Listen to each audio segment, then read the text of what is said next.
Prince Andrew, Duke of York, once a celebrated figure within the British royal family, now finds himself at the center of an unrelenting storm, a storm whose waves have grown even more violent with the publication of a book that, according to palace insiders, has all but sealed his fate.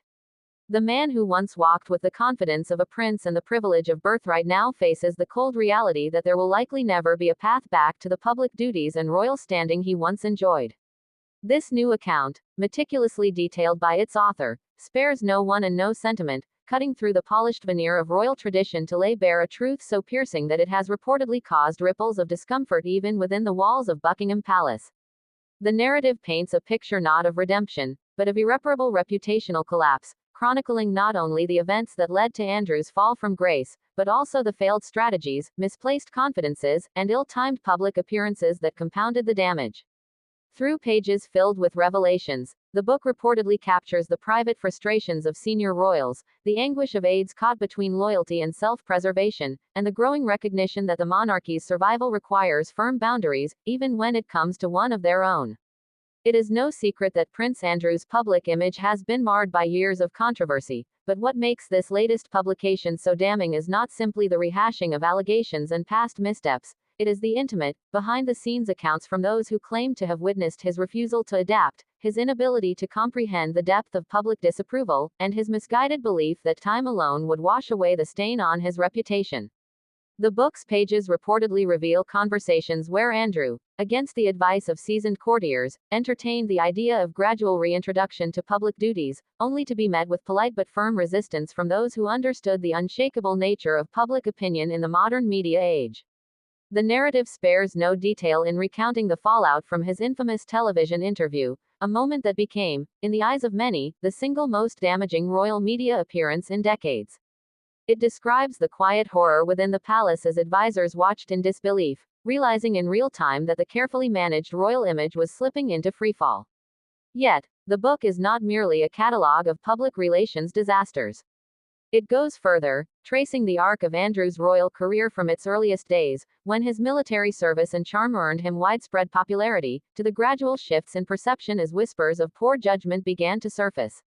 It captures how those once dismissed murmurs hardened into unignorable truths, fueled by investigative journalism and the relentless pace of the 24-hour news cycle. The author reportedly spoke to former palace staff who, while once staunchly protective, eventually accepted the painful reality that the Duke's presence was becoming a liability for the institution they served. This is perhaps one of the book's most sobering revelations, that the decision to distance Andrew from royal duties was not made in a single dramatic stroke, but was instead the result of a long, painful process in which even those closest to him slowly turned away, recognizing that the monarchy's survival depends on its ability to adapt, to draw lines, and to preserve the credibility of the crown. Within its pages, the book also reportedly delves into the strained family dynamics that unfolded in the wake of the scandal. While public unity has often been the royal family's shield, the private reality, as described, was far more complex. It depicts moments of tension, subtle but unmistakable, between Andrew and other senior royals, most notably Prince Charles, now king, whose vision for a streamlined monarchy left little room for a rehabilitated Duke of York. The Queen's own role is presented with nuance, portraying a mother torn between personal loyalty to her son and her duty to the institution she had sworn to protect above all else.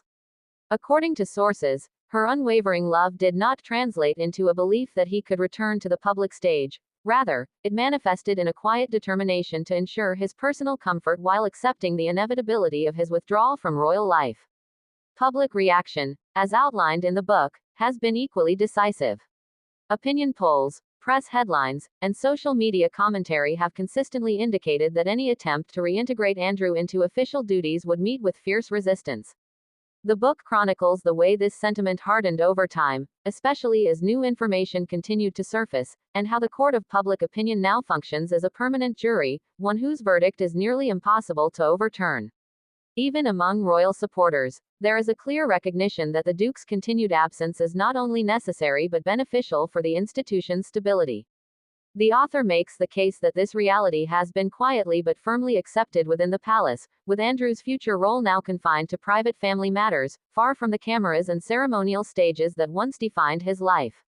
What emerges from these pages is not merely the story of one man's fall from grace, but a cautionary tale about the unforgiving nature of modern public life, where reputation is as fragile as it is valuable, and where a single miscalculated step can erase decades of service.